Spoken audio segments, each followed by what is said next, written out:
Travis Scott took a $200,000 Audemars Piguet and put a cartoon smiley face where the moon face should be. Now, if you know anything about watches, you already feel something in your chest right now, because the Royal Oak Perpetual Calendar is sacred ground. This is one of the most mechanically complex watches AP makes, and Travis Scott looked at it and said, "Yeah, I want my logo on that." The watch community lost its mind. Forums lit up. People called it disrespectful. They called it a gimmick. Some called it the dumbest financial decision in modern horology.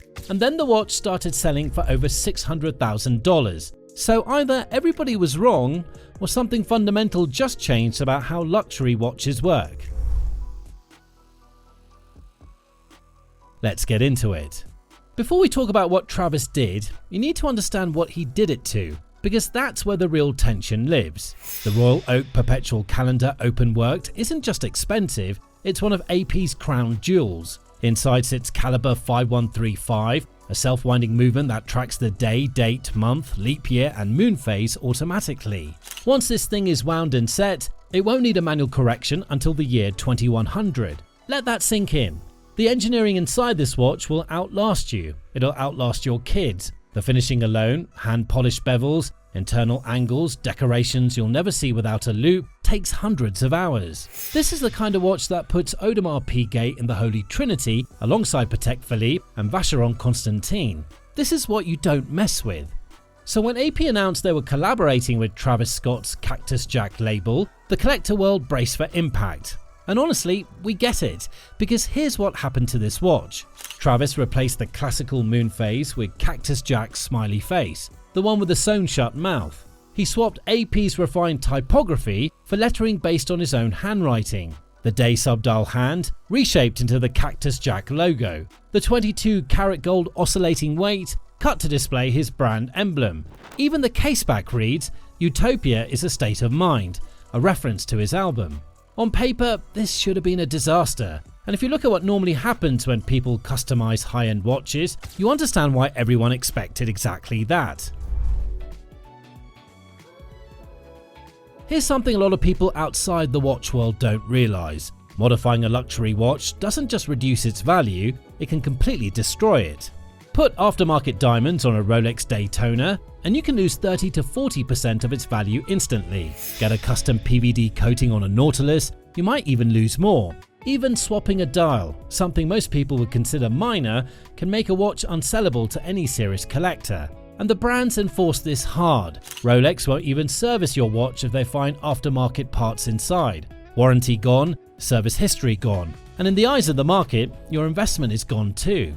This is the world hip-hop has been living in for years. For the longest time, rappers would buy a Rolex or an AP, hand it to a jeweler, and have it completely iced out. It looked incredible on camera, it flexed exactly the way they wanted, but financially, it was a catastrophe. You'd spend six figures making a watch look like a chandelier, and the moment you wanted to sell it, no dealer would touch it. That trend has actually been shifting. More and more artists are moving toward factory-set pieces, watches that come from the manufacturer with diamonds already installed, because those hold value, those can be resold. The smart money in hip-hop figured this out.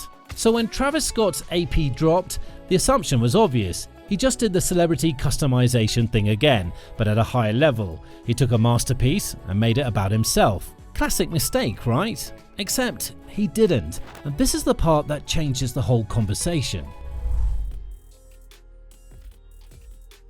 Travis Scott didn't take a Royal Oak home and hand it to a third-party jeweler. He convinced Audemars Piguet to do it themselves. Every modification, the smiley face moon phase, the hand-drawn typography, the reshaped subdial hands, the engraved rotor, was executed at the factory by AP's own watchmakers to AP's own finishing standards. That one distinction flips the entire equation. And AP didn't just slap his name on an existing model. They developed a brand new ceramic compound for this watch. Brown ceramic, never been done before in the brand's 150-year history. Not a new dial color, not a limited edition strap, an entirely new material for the case, bezel, crown and caseback.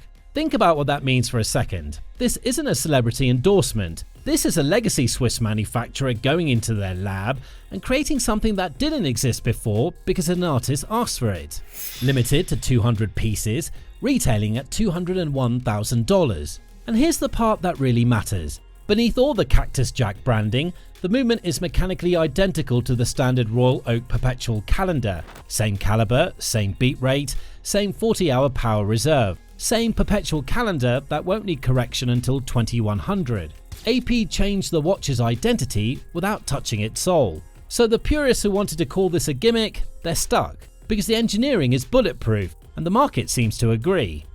Quick thing, if you're the kind of person who actually cares about what makes a watch worth what it's worth, and not just the price tag, you're exactly who this channel is for. And hit subscribe so you don't miss the next one. Alright, let's talk about the money. Let's talk numbers, because this is where the story gets wild.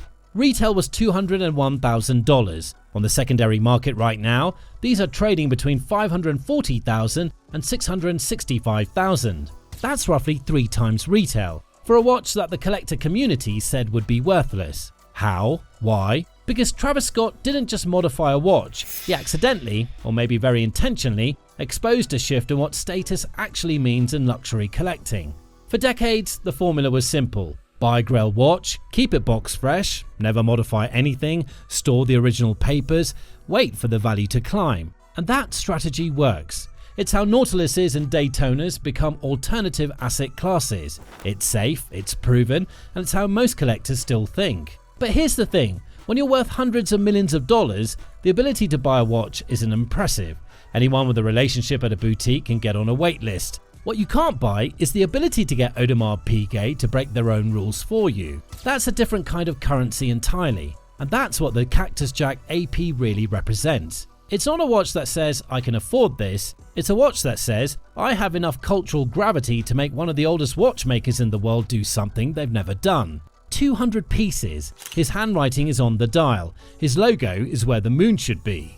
Now look, AP had been moving in this direction already. The Jay-Z Royal Oak Offshore in 2006, the LeBron James edition, the Black Panther and Spider-Man Royal Oak concepts. But none of those went this far. None of them fundamentally redesigned one of AP's most respected complications. The Cactus Jack was the moment AP fully committed to the idea that cultural relevance can be worth more than tradition.